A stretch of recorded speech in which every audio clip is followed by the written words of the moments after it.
Lidexport, la passion du sport, présente Sud Radio, 20h-21h, But Football Club, Lionel Rosso, Michel Moulin, Karim Zeribi. Bonsoir à tous, bonsoir à toutes, ravi de vous accueillir sur Sud Radio pour cette grande première, le But Football Club, chaque jeudi soir à 20h, avec des passionnés de football, des experts, des débats. Des gens qui ne sont jamais d'accord ou rarement d'accord, en tout cas nous le disions tout à l'heure précédemment sur cette antenne. Michel Moulin est avec nous. Bonsoir Michel Moulin. Bonsoir messieurs. Plaisir de vous retrouver autour d'un micro. Merci pour parler beaucoup. Foot avec vous dans quelques instants. Soyez le bienvenu. Karim Zeribi, bonsoir. Salut Lionel. Grand passionné. Salut Karim. Ravi de vous retrouver également. Je le disais tout à l'heure, Karim Zeribi, Michel Moulin se connaissent de longue date. Ils sont passionnés de football. Ils ont des parcours un peu différents, professionnels, mais c'est le ballon rond qui les rejoint. Et ils ne sont jamais d'accord sur les thématiques football dont nous allons parler ce soir. Alors il faut les départager bien souvent, je vais tenter de le faire, mais je préfère m'adjoindre les services d'un ancien footballeur professionnel, un latéral de devoir et de grand talent. Jimmy Algerino, bonsoir. Bonsoir tous. Ancien joueur du PSG notamment, et natif de Toulouse. Ouais. Voilà, ça s'entend dans l'accent. Il y a une info à Toulouse qui circule. Laquelle ? Comme quoi Michel Moulin serait le futur ministre des Sports. Écoutez, Voilà. Je le lance. En général, bien informé à Toulouse. Il manquerait plus que ça. Michel Moulin, si on vous le propose. Non, j'ai mon ami Carl Olive qui est mon ami mieux placé. On est ravis de vous accueillir. Alors des thématiques, je vais vous les délivrer dans quelques instants, mais nous allons rendre hommage aussi à Didier Roustan, le dernier romantique du football, le dernier journaliste romantique du football qui nous a malheureusement quitté hier. Voilà pourquoi Roland Courbis nous fait l'amitié d'être avec nous dans ce studio. Bonsoir Roland Courbis.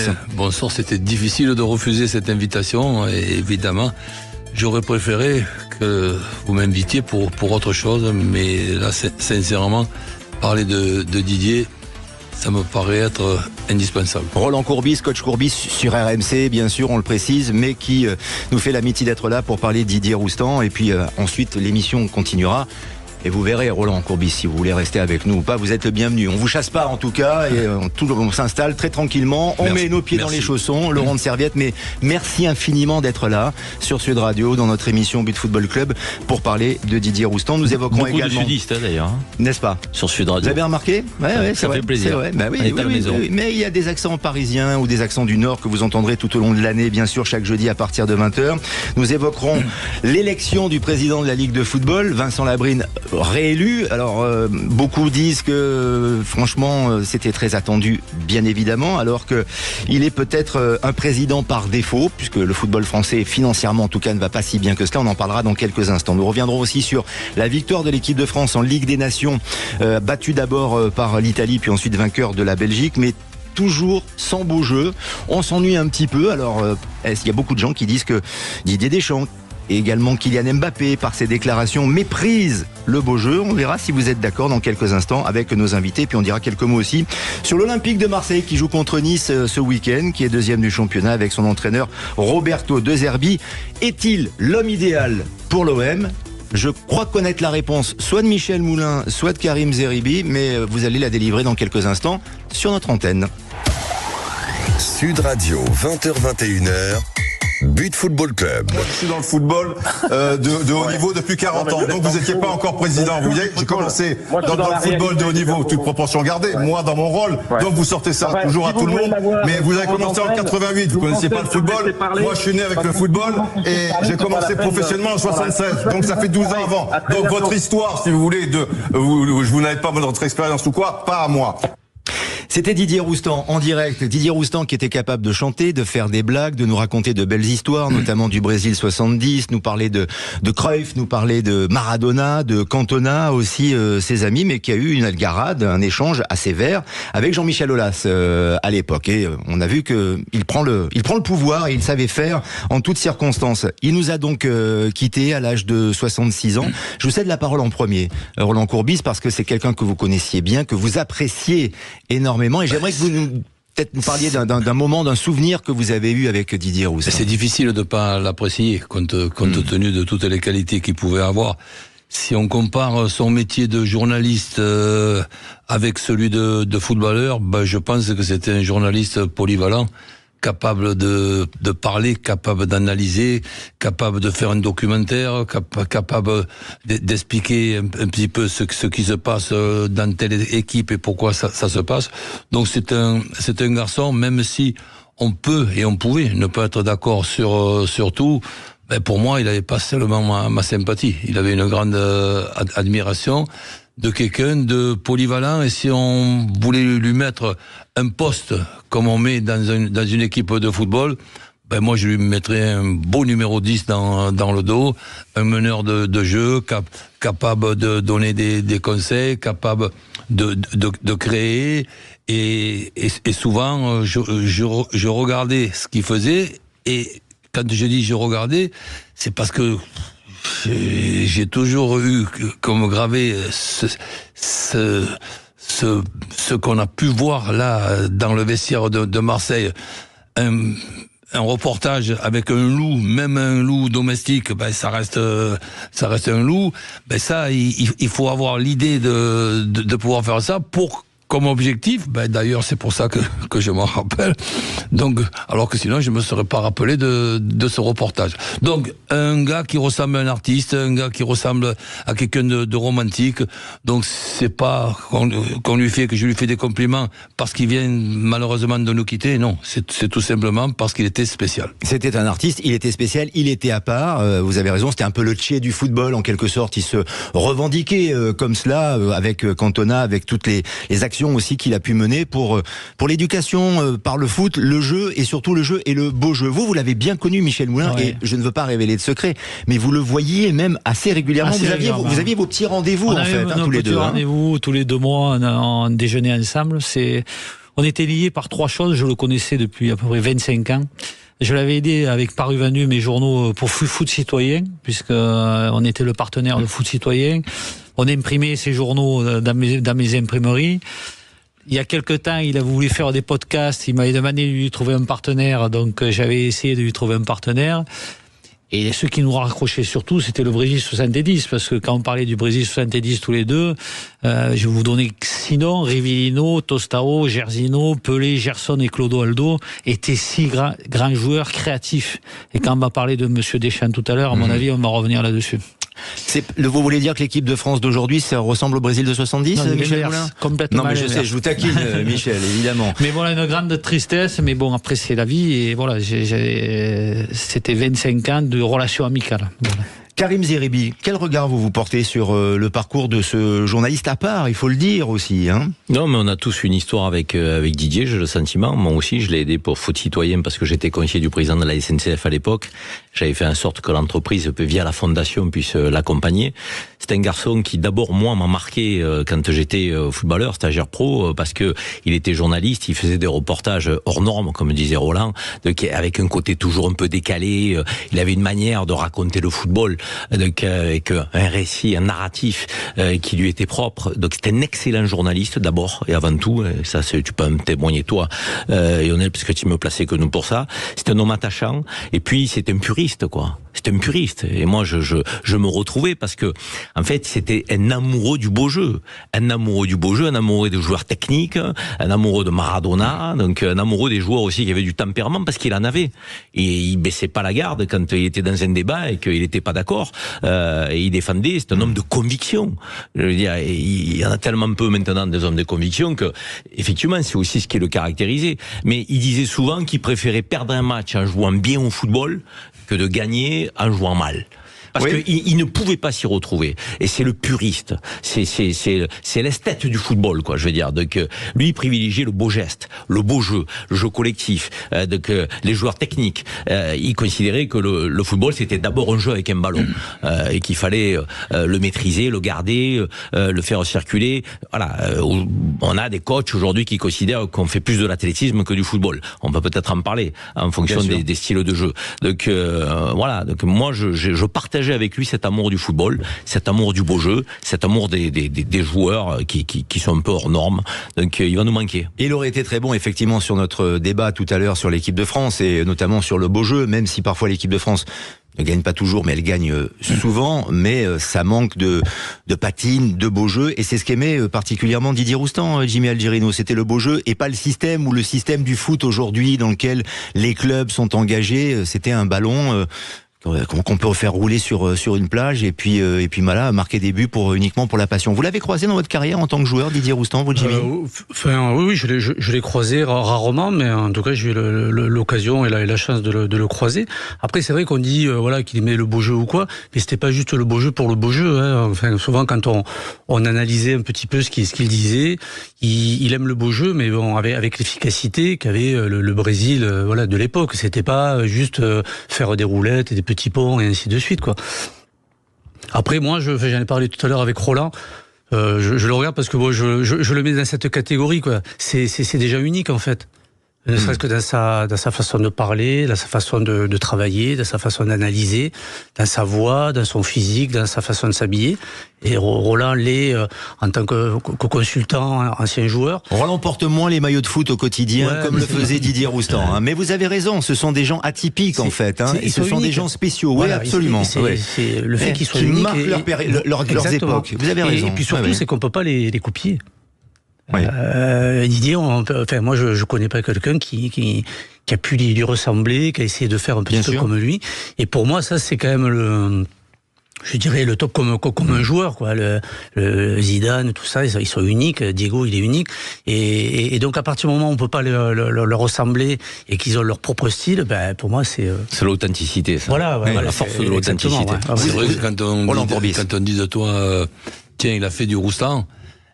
C'est vrai que ça, on le dit pas de tout le monde. Oui, parce qu'il faisait des numéros, comme vous faisiez des numéros, vous, quand vous étiez entraîneur, aussi dans les conférences de presse. On attendait le bon client à chaque fois, Roland Courbis, avec toujours des dégagements particuliers. Vous êtes nostalgique d'ailleurs de cette période, parce qu'on a l'impression qu'aujourd'hui, tout est convenu, Roland Courbis. Et ça, Didier Roustan aussi le reprochait au football d'aujourd'hui. Nostalgique, peut-être pas, oui, un peu quand même. Alors c'est vrai que c'est difficile de juger ce qui se passe aujourd'hui, mais je changerai pas pour autant de certaines habitudes et de certaines visions des choses. Par exemple, une conférence, que ce soit avant le match, que ce soit après le match, mais pour moi c'est un moment qu'on doit surtout pas négliger, parce que avec les matchs rapprochés, quand on sait que derrière un match, tu es déjà en train de parler du match qui vient de se terminer et du match qui va arriver 3 jours après, je dis faites gaffe quand même, parce qu'on peut être moyen, on peut être bon, on peut être très bon, mais il faut quand même se fixer un objectif. L'objectif, c'est de faire tout dans ce qu'on peut dire pour construire plutôt une future victoire qu'une future défaite. Il y a des fois des collègues de profession, des conneries, je pouvais en dire moi aussi, mais il y a certains collègues de profession, je me gratte la tête et je dis, mais il est au courant qu'il y a ces joueurs qui l'écoutent et qu'il y a les joueurs qui va rencontrer dans 3 jours qui l'écoutent aussi. Mais par moment, j'ai un grand point d'interrogation. Merci infiniment Roland Courbis. L'émission va se prolonger jusqu'à 21h, ce sera le cas jusqu'à jeudi soir. Comme vous nous avez fait l'amitié de venir témoigner à la mémoire de Didier Roustan, si vous avez envie de rester, vous avez vu les gens sont plutôt sympas ici, vous êtes le bienvenu. Voilà, je vous chasse pas Roland. Aucun problème et je vous remercie. Merci infiniment de m'avoir invité. Donc en contrepartie, je vais pas partir après 2 minutes. Merci infiniment. Roland Courbis reste avec nous. Nous sommes dans notre émission du jeudi soir, But Football Club, 20h, 21h, avec Jimmy Algerino et ceux qui ne s'accordent jamais en matière de ballon rond, Michel Moulin et Karim Zeribi. Idexport, la passion du sport, présente Sud Radio, 20h, 21h, But Football Club, Lionel Rosso, Michel Moulin, Karim Zeribi. Et c'est chaque jeudi soir, 20h, 21h, des débats corrosifs autour du football. Enfin, une radio qui donne la parole à ceux qui vont donner un grand coup de pied dans la fourmilière et dire les choses vraies. On parle vrai sur Sud Radio et aussi en matière de football. En compagnie de Jimmy Algerino avec nous dans ce studio et Roland Courbis qui nous fait la gentillesse de nous accompagner encore un petit peu pour évoquer la Ligue de football, la Ligue professionnelle de football. Vincent Labrune qui a été très largement réélu avec un Cyril Linette qui était candidat mais qui n'a obtenu que 2 voix, dont la sienne notamment. Et il est vrai, Michel Moulin, que il a été très très critiqué, Vincent Labrune, avant cette élection, qui était un peu de cousu de fil blanc, puisqu'il était prévu qu'il soit réélu, alors que son bilan n'est pas si formidable que cela. Avant de démarrer, juste un petit truc. Moi, je suis triste pour le football amateur. Quand j'entends parler ces gens gagner des millions d'euros, que les clubs aujourd'hui n'arrivent pas à boucler, à payer leurs éducateurs, qu'on augmente les licences des petits pour payer tout ça, on est affaire à deux imposteurs pour moi. Qui sont les deux imposteurs, Michel Moulin ? Qui dit en sortant, en tant que chef d'entreprise, mais il n'a jamais été chef d'entreprise, Cyril Linette. Il a dirigé le PMU. Non, mais c'est pas un chef d'entreprise. Ce chef d'entreprise, c'est celui qui met de l'argent. Mais c'était pas son argent, là. Quand on arrive là-dessus, c'était un petit journaliste, alors excusez-moi pour les journalistes qui m'écoutent, mais de Canal+, qui a fait beaucoup d'émissions à charge sur des gens pour se placer dans certaines entreprises. D'un seul coup, on l'a retrouvé au journal L'Équipe. 2 ans après, il est allé au PMU. La plus mauvaise année du PMU, ils l'ont sorti parce qu'il a écroulé une boîte qui faisait 10 milliards d'euros, ils n'en font plus que 7. Et le mec, il n'a jamais rien fait de sa vie. Et particulièrement comme M. Labrune, c'est pour ça que des imposteurs, c'est ni deux chefs d'entreprise, et ils n'ont jamais joué au football de leur vie, ces jeunes-là. Ils sont juste là pour prendre des salaires. Alors quand j'entends, l'un ou l'autre, donc Cyril Linette, pour moi, c'était pire que Labrune, mais quand je vois Labrune qui commence 100 000 euros par mois, 100 000 euros par mois, vous savez ce que c'est, 100 000 euros par mois? C'est un mec qui a, même pas, qui a 20 000. Ben, j'étais avec monsieur de Richebourg l'autre soir, je ne pense pas qu'ils ont ces salaires, ils ont 135 000 salariés. Il s'est engagé à diviser son salaire à présent. Mais là, moi je suis lui, c'est déjà honteux, déjà pourquoi il n'a pas fait avant, et surtout, il doit devenir, avec ce qu'il a pris entre la prime et tout, bénévole. Qu'il nous fasse le plaisir d'être bénévole pendant 4 ans. Il a tout échoué, les droits télé, les clubs sont exempts, et lui va continuer à toucher de l'argent. Mais il doit être bénévole. Et ce monsieur, rappelez-vous pour les Olympiens, je vois monsieur Karim Zeribi en face de moi, ce qu'il a fait à l'OM, une catastrophe. Qu'est-ce qu'il a fait à l'OM? Mais il a pris des joueurs. Il y a Maïssa Ndiaye, un agent. D'un seul coup, on aperçoit, c'était dit dans les journaux, qu'il était agent, il avait une société avec Maïssa Ndiaye, Bachaoui, Bendy, tous ces joueurs appartenaient à Maïssa Ndiaye. Quand il était à la tête de l'OM? Bien entendu. Donc à cette époque-là. Bien entendu, avec l'argent. Il donne l'argent à M. Courbis. Oui. M. Dreyfus. Oh ben je lui mais on aurait été champion d'Europe. Mais on aurait été champion d'Europe avec l'argent qu'ils ont dépensé. Champion d'Europe. Karim Zeribi, ça ne sert pas le football et le football professionnel. Pour autant, les clubs, presque à l'unisson, ont tous voté en faveur de Vincent Labrune. Ouais, je trouve que Michel est un peu excessif, mais bon, on a l'habitude, parce que tu as attaqué beaucoup le fait qu'il n'était pas un chef d'entreprise au sens où tu l'entends, entrepreneur, mais tu as peu parlé de son bilan au fond. Or, plutôt que d'attaquer ce qu'il a pu faire ou pas en tant que chef d'entreprise par le passé, il aurait fallu que tu parles plutôt de football et de ce que tu attendrais d'un président de la Ligue de football professionnel sur l'attractivité de la Ligue 1, la manière dont on peut la hisser à un niveau international, effectivement les droits télé, mais les droits télé pourquoi faire, la déclinaison qu'on peut en faire, les joueurs formés en France mais qui partent de hémorragie à l'étranger très tôt, alors que c'est nous qui assumons la formation, on n'arrive pas à les garder. Donc les grands joueurs, on ne sait pas comment les exploiter, c'est pas péjoratif, mais en tout cas les valoriser dans un championnat comme le championnat. Parle de tout ça, Michel. Mais après tu parles de son parcours et ça. Moi je m'en fous de son parcours, moi qu'il soit chef d'entreprise ou pas, qu'il attaque les sujets de fond. Après, je pose une question à Michel Moulin. Pourquoi il n'y a pas d'autres candidats, Michel? D'autres candidats? Ben oui, parce qu'à un moment donné, tu dis ils sont bidons. Donc d'accord, ils sont bidons, mais les vrais chefs d'entreprise, pourquoi ils sont pas candidats? Ils n'ont pas été adoubés par le conseil d'administration. Donc force est de constater qu'il y a quand même une adhésion, donc de la part du monde du football, donc à ces personnalités. Exactement. Et pourquoi ils ont pu être candidats? Et pourquoi justement, dis-le-moi pourquoi. Parce que entre eux, ils ont fait tous ces petits présidents qu'il y a aujourd'hui, parce que je dis petits présidents. Ils sont tous dans le même truc, c'est-à-dire ils se tiennent tous par la barbichette sur les transferts, sur les agents, etc., etc. Donc c'est arrangement compliqué. C'est ce que vous dites, Michel Moulin, c'est tous pourris, c'est ça? C'est ce que vous dites ce soir? Bien entendu. On voit le niveau, mais on voit le niveau du foot français aujourd'hui. S'ils connaissaient le foot, on ne serait pas là. Michel, tous pourris, tu peux pas verser là-dedans. Qu'il y ait des choses qui aillent pas, qu'il faille améliorer, qu'il y ait des gens qui profitent un peu d'un système, ok, mais c'est comme quand on dit en politique tous pourris. Il faut pas commencer à généraliser, parce que sinon on jette l'eau pauvre sur des gens aussi qui sont honnêtes. Ça ne sert pas le football. Monsieur Zeribi? Il y a des présidents honnêtes. Allez-y, donnez-moi des noms. Donnez-moi des noms. Il y a des présidents honnêtes dans le monde du football. Donnez-moi des noms. Pas de faire la liste des 18 clubs pro et de Ligue 2. Roland Courbis, ça ne sert pas le football professionnel, tout cela. Ce débat-là, évidemment, avec des arguments qui se valent des deux côtés. Déjà, je connais pas tout ce qui se passe dans le dossier. C'est très difficile de se positionner. Parce qu'il y a certaines choses que j'arrive pas à comprendre. Et en général, si on me les explique tranquillement et calmement, j'arrive à comprendre. Que l'on puisse, effectivement, je rejoins Michel, d'être surpris par le montant de ce salaire. Mais ça s'est passé comment? Il est arrivé un jour, il a dit, j'ai 100 000. Et j'ai 3 millions pour avoir récupéré la société. Donc c'est quand même surprenant. Et ensuite, quand par exemple, je vois quelqu'un qui se présente à la présidence, que ce soit de la Ligue ou que ce soit d'autres choses. Mais c'est vrai que dans le football, il y a le goal average. Mais là, Vincent Labrune, c'est pas seulement qu'il a été élu, c'est un massacre. Il a même soigné son goal average, 14 voix à 2, et dans les deux, il y a évidemment la voix de Cyril Linette. Là, Cyril, il est bien gentil, il est passionné et tout, mais là, on a l'expression friser le ridicule. Là, on l'a pas frisé, là, on l'a atteint. Ouais.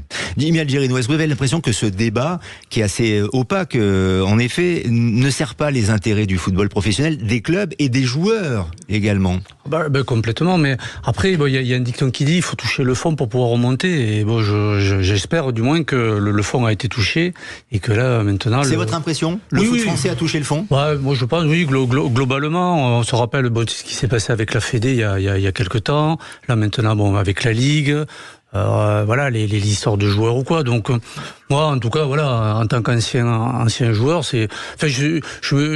en tant que joueur, ça me donnerait même pas envie de jouer ou je parlerai que des problèmes qu'il y a aujourd'hui au niveau de la Ligue, et surtout je parlerai que d'argent, alors que en fait l'intérêt c'est qu'on parle du football, on parle un peu de fête, et penser à tous les gens qu'il y a autour, les spectateurs et le reste. Michel Moulin. Jimmy, moi, je pense que c'est mort. Ça fait longtemps que je le dis. C'est-à-dire qu'on est sur une pente, on ne va pas redresser la pente. Alors on ferme boutique, Michel? Comment on fait? Oui, ce qui va finir, on va avoir un championnat européen, on va avoir un championnat fermé, on va avoir vous savez, il y a de plus en plus d'Américains qui arrivent dans tous les clubs. Et ils sont pas bêtes. Ils vont créer une ligue fermée. Ils auront même plus besoin de droits télé, de discuter avec il y aura plus de fédération, plus de ligue d'ailleurs. Plus de montée, plus de descente. Mais non, on y va tout droit malheureusement, parce que ces gens sont trop. Il y a plus de spectacle, parce qu'on parle après des droits télé, pas des.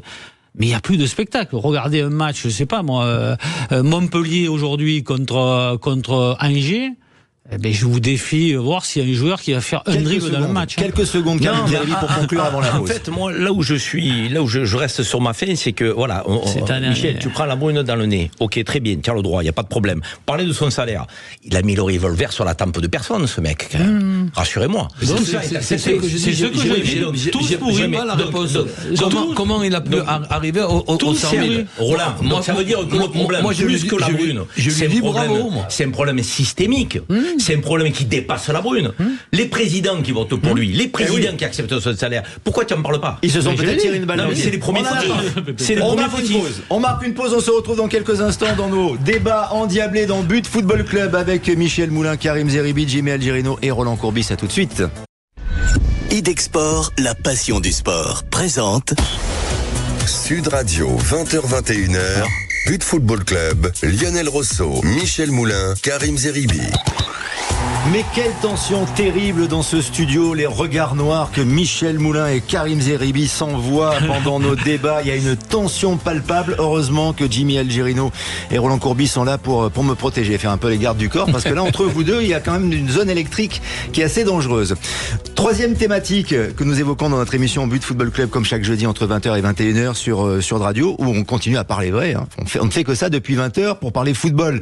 Notamment, on va évoquer l'équipe de France. Cette équipe de France qui nous enchante, mais qui nous déçoit aussi parfois. Alors, il y a les résultats, bien sûr, et il y a, et c'est un débat récurrent, la manière, le fond de jeu, le beau jeu.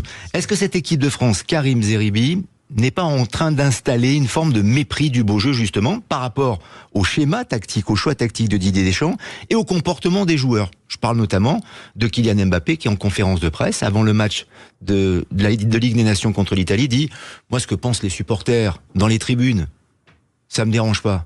Moi, je suis là pour jouer et marquer des buts. » Écoute, ce qui se passe avec l'équipe de France est pour moi plus grave encore que le seul mépris, effectivement, qu'on peut ressentir aux déclarations de Deschamps ou d'Mbappé sur le beau jeu. Plus grave encore parce que on sent une tristesse à la fois du public, des supporters, des Français, des amoureux du football, donc à avoir une difficulté à regarder cette équipe de France qui n'est pas attractive. Tu as le sentiment qu'il y a même l'état d'esprit n'est pas au rendez-vous. Donc, entre les joueurs, tu sens pas le phénomène de groupe comme on a pu le sentir par le passé. Alors, concernant le jeu, je t'en parle même pas. C'est d'une tristesse absolue. Donc, les gens ont moins envie d'aller au stade. Devant la télé, tu te dis, bon, mais finalement, soit je vais changer de chaîne, soit je vais faire autre chose parce que j'ai l'impression de perdre mon temps. C'est grave. C'est grave ce qui se passe. Et au lieu d'entendre cette musique de fond qui fait que moi, il y a une forme de désenchantement des amoureux du football et des supporters de l'équipe de France avec cette équipe nationale qui nous a fait rêver par le passé et dont on a pu être fier, je dirais fier d'être présent dans l'attente des matchs et autres. Là, il se passe rien. Il se passe rien. Donc ce vide absolu ne peut plus durer. Il ne peut plus durer. Alors oui, derrière, après ce vide, derrière tout ce que je viens d'évoquer, il y a le mépris. Et là, c'est la cerise sur le gâteau. Donc je pense qu'il faut rebâtir un état d'esprit, redonner un nouveau souffle, et à un moment donné, le changement est inévitable. Je pense que l'ère des champs, on est arrivé au bout d'un cycle. Il y a la fin d'un cycle. Il va falloir l'accepter. Donc on ne peut pas s'accrocher comme ça au poste de sélectionneur quand on sent que ça répond plus. Ça répond plus avec son groupe, ça répond plus avec l'entourage, ça répond plus avec, je dirais, la nation. La nation du foot. Donc il va falloir qu'on en tire les enseignements très vite. Didier Deschamps qui, comme Kylian Mbappé d'ailleurs, avait été sifflé à Lyon pour le match contre la Belgique. C'est tout de même un signe. Mais Deschamps a ses résultats pour lui tout de même, Michel Moulin. Non mais il a fait l'équipe de France mais en tant que champion du monde. Je suis d'accord avec vous. Mais en tant que passionné de football, des fois je préférerais qu'on perde 4-3 que de voir le spectacle qu'on voit. Moi je pense que là je donne raison à Karim. Didier Deschamps est usé. On a un gars qui est fantastique derrière, qui s'appelle Zinedine Zidane, qui nous redonnerait cette qualité technique qu'on a perdue. C'est-à-dire qu'aujourd'hui, à part de dire, le problème, ça vient de très bas, de la DTN. C'est pour ça que je disais tout à l'heure à Jimmy que je pense que c'est mort, le foot. Dès 8 ans, on leur a dit une touche. On leur apprend même plus à dribbler, ils savent plus amortir un ballon, et on arrive à des situations aujourd'hui qu'on a que des joueurs physiques qui seraient très bons dans l'athlétisme. D'abord, on n'a pas eu de médaille d'athlétisme, peut-être on serait meilleur. Mais c'est une catastrophe. Moi, je vous donne un exemple pour résumer, et pour pas être trop long, mais le petit Savanier, par exemple, à l'époque. J'en parlais souvent, c'est le seul joueur qui, à un moment donné, qui peut donner des ballons à des Dembélé, à des Mbappé qui prennent entre deux joueurs. Jamais une fois on l'essaye. On essaye Guendouzi et pas Savanier. Guendouzi, il arrive au 25 mètres, il sait plus quoi faire de ses pieds. Et on revient aujourd'hui, si je vous donne encore un exemple frappant, c'est Cherki. Cherki, il peut jouer qu'un poste, c'est créateur numéro 10. Mais on n'en veut plus des créateurs. Avec 3 numéros 6 qui vont l'aider. Et bien pourquoi on ne met pas, même comment il s'appelle, Thierry Henry, pourquoi il ne met pas Cherki? Je l'entends, mais par plusieurs éducateurs. C'est vrai que Cherki était sélectionné pour les Jeux Olympiques. Et pourquoi il joue pas? Et pourquoi il joue pas? Ou très peu. Parce qu'on dit, ouais, mais il a un mauvais repli défensif. Mais qu'est-ce qu'on s'en fout du repli défensif? Un mec qui crée. Il y a des joueurs qui jouent défensif. C'est comme on discute souvent, Roland, gardien de but aujourd'hui. Je me pose la question, alors gardien de but. Les mecs qui vous disent, il est bon au pied. Mais qu'est-ce qu'on s'en fout que le gardien soit bon au pied et qu'il arrête les buts avant tout? Oui, mais ça, Roland Courbis, c'est que des trucs comme ça. C'est l'opposition de deux époques et de deux footballs. C'est-à-dire que Michel Moulin est nostalgique des années 70, du Brésil des années 70. Aujourd'hui, ce n'est plus possible de jouer comme ça pour gagner, pour avoir des résultats, Roland Courbis. Ça se discute quand même. Dans le sens que je trouve Mbappé pas seulement en méforme sur le terrain, je le trouve en méforme aussi en conférence et quand il s'exprime. Avoir 25 ans et demi, changer de club au mauvais moment, partir dans une intersaison où il y a l'Euro et les Jeux Olympiques, qu'en plus ça se passe en France et qui veut les jouer. Arriver au Real Madrid en sachant que du côté de la France, il y a sa famille qui a acheté un club de 2e division. Quand 15 jours après, on parle de 55 millions d'euros. Mais j'ai l'impression qu'on réalise pas du côté de Kylian et de sa famille de ce qu'on est en train de faire. Donc après, l'air de dire je m'en fous complètement de ce que vous pouvez penser, mais ça c'est quand même complètement anormal quand en plus on a le brassard de capitaine. Pour ce qui est de Didier, j'avais été surpris. Je crois que Didier avait pu dire ceux qui sont pas contents, ils ont qu'à changer de chaîne. Dans la période en plus où on a des problèmes avec les droits télé, donc c'est vrai que si en plus il faut changer de chaîne dans notre championnat et dans notre là ça sera quand même encore plus emmerdant d'avoir des droits télé. Et pour ce qui est du football, je vais pas faire un professeur de français, j'en serais incapable, mais je vous donne quand même une petite idée pour qu'au moins on tombe d'accord sur une chose. Que Didier puisse faire de bonnes choses et des moins bonnes, oui, allez, ok. Mais moi, je vais pas m'arrêter là-dessus. Ce qui m'intéresse, c'est que quand on parle de football, on réalise qu'il y a un verbe qui s'appelle jouer au football. C'est pas pratiquer le football comme pratiquer l'athlétisme, le 3000 mètres steeple ou quoi. C'est jouer au football. Ce qui veut dire aussi, c'est s'amuser à jouer au football. Et arriver, justement, à se dire, tiens, on va préparer l'équipe pour poser des problèmes à notre adversaire. On va essayer de faire les bilans suivants, puisqu'on est dans une période où il y a les stats. Combien d'occasions on a réussi à se créer, comment on se les a créées. Et là où par contre, moi je fais gaffe, c'est qu'on ne parle, à mon avis, après ça reste le mien, ça ne veut pas dire que c'est le bon, mais c'est le mien. C'est de se dire, essayons quand même aussi de penser que sur le plan défensif, il y a une solidité défensive indispensable pour une équipe de football. Et là, je pense qu'on doit pouvoir beaucoup mieux faire. Quand je vois cette époque-là, quand je vois la distance de marquage, quand je vois comment on peut être mis hors de position, et quand je vois comment notre organisation, c'est-à-dire jouer ensemble, joue, mais j'insiste sur le verbe jouer, je pense sincèrement qu'on peut mieux faire. Le problème, Jimmy Algerino, pour paraphraser Kylian Mbappé lorsqu'il était en Ligue 1 au Paris Saint-Germain, le football il a changé.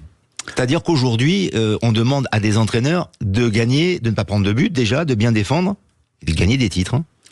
Oui, comment faire du beau jeu dans ce contexte-là ? Non, mais là aujourd'hui, on demande, c'est d'être pragmatique en fait. C'est de gagner. Même, voilà, 1-0, c'est très bien. Alors qu'avant, effectivement, il y avait une mentalité qui était pas basée sur gagner juste 1-0. Bon, éventuellement peut-être à l'extérieur. Mais là aujourd'hui, à décharge des joueurs et même des coachs, ça veut dire qu'il faut qu'ils tiennent compte. Ça veut dire du club. De l'équipe nationale, des agents, de tout ce qu'il y a autour, l'argent, les carrières, tout ce que l'on veut. Donc les mecs, moi je sais pas, joueur aujourd'hui, je me dis mais déjà l'entraînement, Roland, il court au mètre près, au centimètre près. Avant, le gardien, il courait avec les attaquants. Enfin bon, je veux dire, ça se dépensait, ça calculait pas. Là aujourd'hui, avec le truc derrière, ça veut dire qu'ils sont au centimètre près. S'il fait 1 centimètre de trop, hop, arrête-toi, tu vas te blesser. Donc tout ça aussi, ça rentre en compte pour le coach, pour Deschamps. Deschamps, il a une adaptation qui est complète au niveau du football. Et là aujourd'hui, avec tous ces enjeux-là, il s'est perdu dans cette, je pense, dans la gestion de son groupe et des joueurs. Et ça donne ce que l'on voit tout simplement avec l'équipe de France et avec d'autres nations. Parce qu'il y a une exigence de résultats. Pour conclure, en quelques secondes, Karim Zeribi. Pour moi, il faut inverser la tendance en termes de philosophie du football. Quand moi, je regarde le football international et que je prends un plaisir immense à voir l'Espagne jouer, donc il n'y a pas de raison qu'on soit pas capable, nous, avec les joueurs qu'on est capable de former, de sortir, d'avoir un football alléchant, attractif, technique, de garder le ballon, donc de tenter de marquer un but de plus que l'adversaire. Là, on a le sentiment sentiment aujourd'hui qu'on ne produit plus rien. C'est pas normal quand on s'appelle l'équipe de France. C'est pas normal. Quand on parle de formation, Karim, et on conclut, Michel. On parle que de la formation Île-de-France. Tous les joueurs sortent de l'Île-de-France. Ailleurs, il n'y a plus de formation. Michel Moulin, Karim Zeribi qui nous accompagne. Dans le sud, on a des super joueurs. Il y en a combien qui jouent en équipe de France dans le sud de la France? On va continuer à débattre dans quelques instants avec Michel Moulin, avec Karim Zeribi, avec Jimmy Algerino et avec Roland Courbis de RMC qui nous fait l'amitié de rester un tout petit peu avec nous après avoir témoigné sur la disparition de Didier Roustan. A tout de suite sur Sud Radio. Idexport, la passion du sport, présente Sud Radio, 20h-21h, But Football Club, Lionel Rosso, Michel Moulin, Karim Zeribi.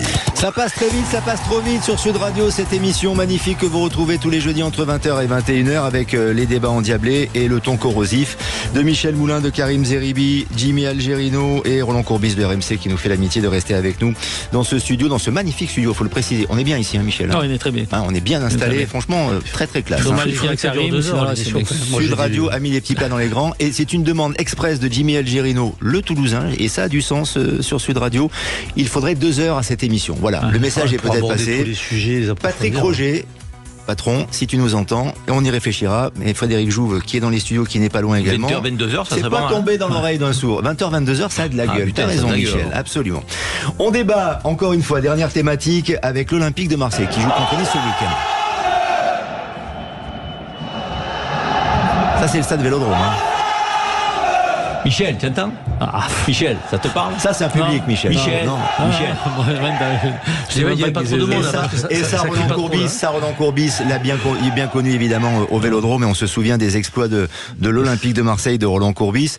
Moi, je me souviendrai toujours, je vous en parle à chaque fois, Roland, excusez-moi, hein, je radote un petit peu, mais le 5-4 contre Montpellier, alors que t'es mené 4-0 à la mi-temps. On n'en parle pas. J'ai l'habitude, hein, donc... je vous en parle tout le temps, je suis désolé. Régulièrement, quand on me rencontre dans la rue, qu'on me dit « Oh, bonjour coach », on me parle de Montpellier, on me parle de Zizou, le surnom. Je fais avec, et je suis bien content de faire avec, parce que ça veut dire que j'existe encore un peu. Mais l'OM. Public de folie, Roland. Ah ben oui. Et après, ce qui est bizarre, c'est que par moment, tu as l'impression que ce public-là te sert comme 12e homme. Il y a eu une saison où, disons, on avait l'impression que ce public qui était au même nombre, 65 000 guichets fermés, c'est comme si on avait eu un joueur expulsé, on n'arrivait pas à gagner un match à domicile. Donc cette année, j'espère que tout va être rectifié logiquement. Pour le moment, on parle du parcours de l'OM comme s'ils avaient gagné les 3 matchs. Donc, rassurez-moi, c'est pas tout à fait comme ça. Il y a quand même eu 2 points de perdus à domicile et 2 points de gagnés à l'extérieur contre 2 équipes moyennes.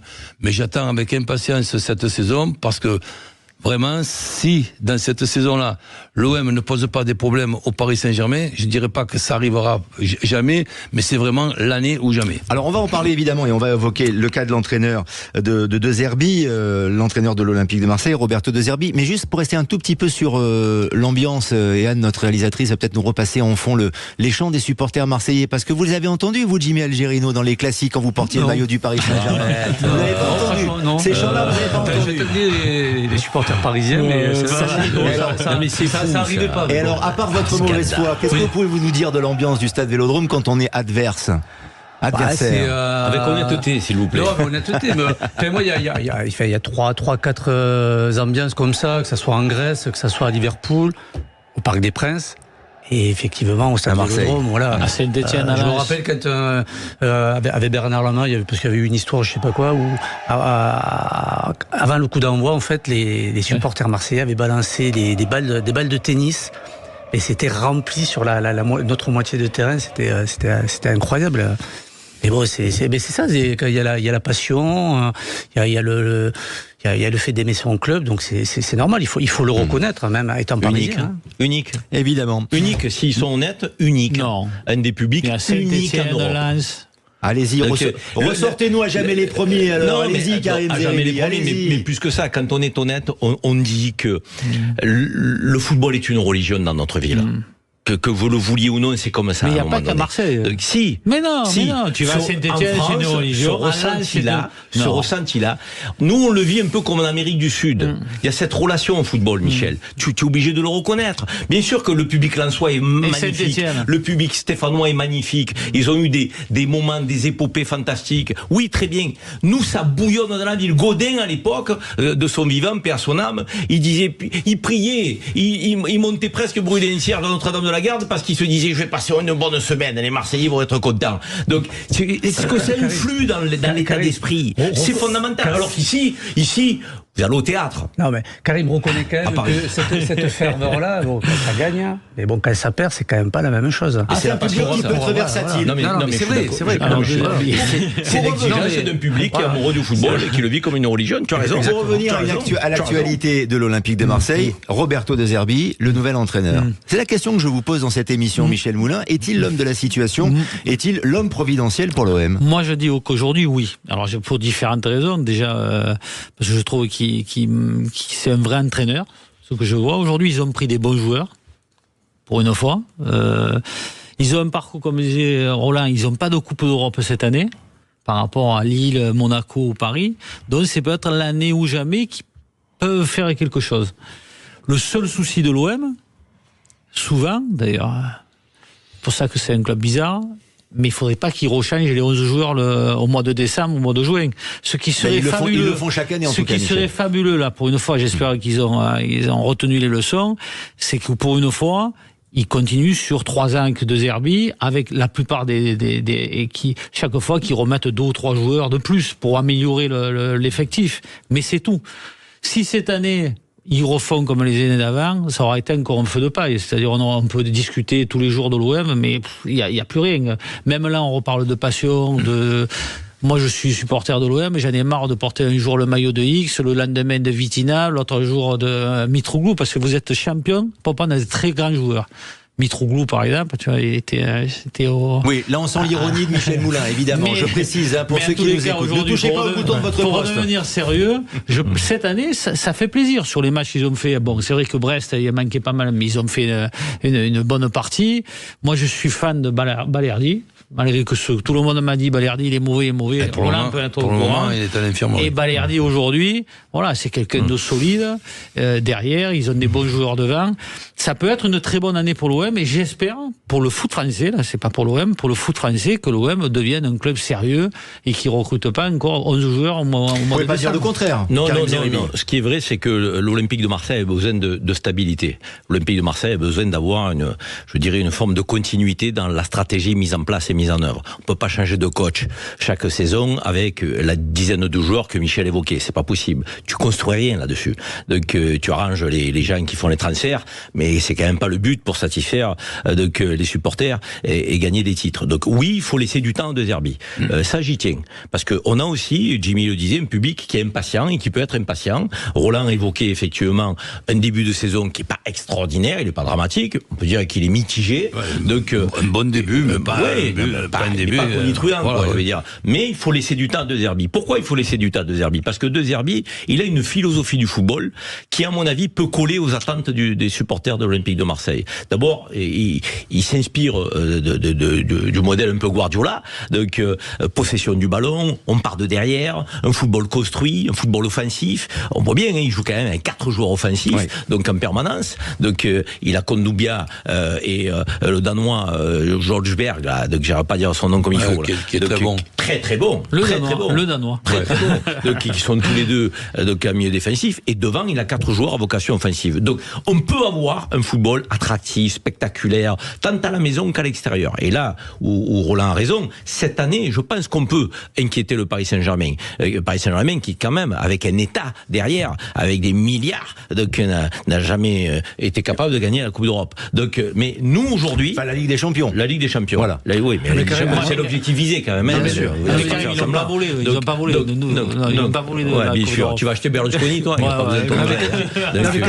tu dis j'espère qu'ils vont, moi je dirais, c'est pas j'espère, c'est qu'ils doivent normalement concurrencer le Paris Saint-Germain cette saison. Je pense qu'on peut concurrencer le Paris Saint-Germain cette saison, tu as raison. Mais je voudrais qu'on laisse du temps à De Zerbi, qu'on soit patient. Parce que pour installer une culture de jeu, donc, tu le fais pas en 4 matchs. C'est pas possible. Je veux dire, à un moment donné, il faut que les joueurs s'adaptent. Lui, il faut qu'il puisse avoir aussi plusieurs combinaisons. Parce que tu as des blessures, tu as des suspensions, tu vois, je veux dire. Donc, il faut faire confiance à De Zerbi. Et il faut s'inscrire dans la durée. Oui, mais est-ce que avec une culture de jeu olympique de Marseille basée sur l'offensive. Roland Courbis, est-ce que le climat à Marseille et aujourd'hui avec le président Longoria qui achète et qui vend chaque saison, il renouvelle l'équipe à chaque fois, est-ce que ce climat permet une certaine pérennité pour un entraîneur, et en l'occurrence pour De Zerbi cette année? Disons que bon, si on n'est pas optimiste cette année, je ne sais pas quand c'est qu'on le saura.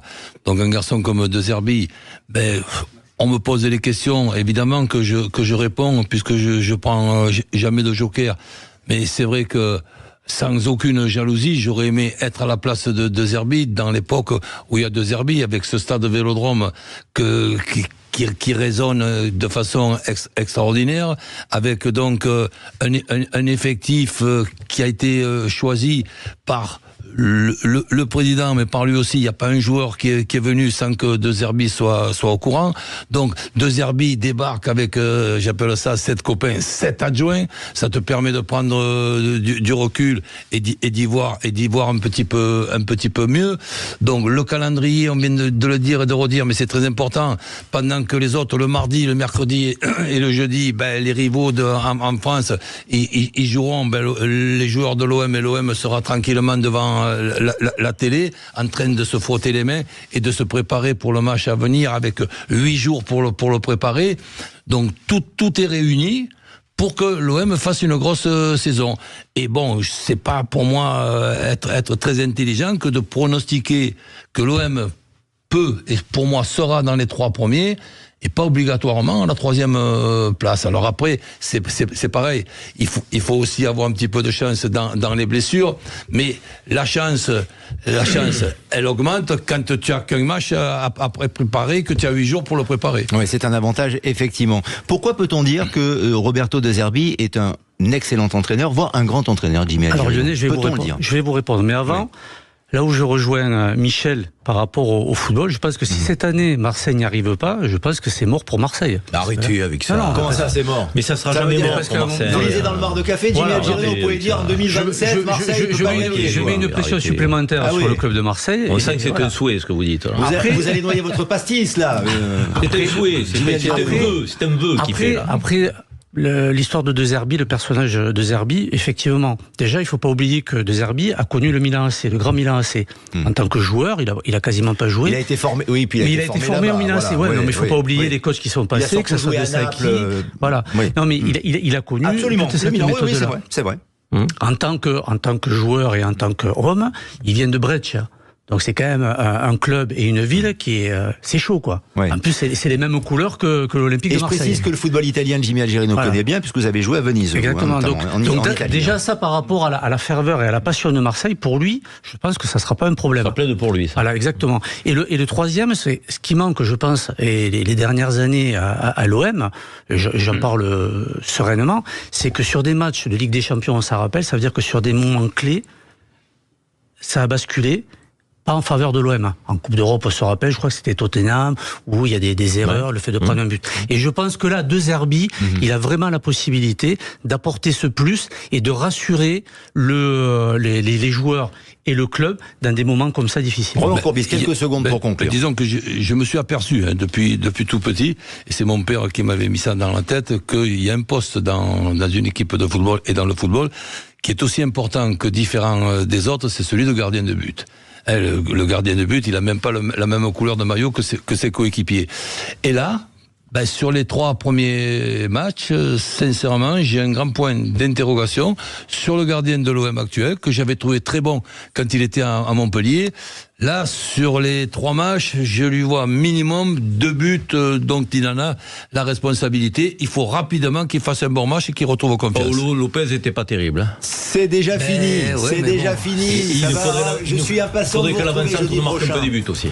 Merci infiniment de nous avoir accompagnés. J'espère que vous avez pris du plaisir, chers auditeurs et auditrices de Sud Radio, pour ce premier numéro de But Football Club avec Michel Moulin, Karim Zeribi, Jimmy Algerino et Roland Courbis de RMC qui nous a fait l'amitié de rester avec nous après avoir témoigné et rendu hommage à Didier Roustan. Merci infiniment. Merci à tous. Dans quelques instants, on rend hommage encore à Didier Roustan avec Jacques Pessy qu'il avait reçu en décembre dernier sur Sud Radio. Bonne soirée et à la semaine prochaine. Sud Radio, 20h-21h. But Football Club, Lionel Rosso, Michel Moulin, Karim Zeribi. Avec Idexport, la passion du sport.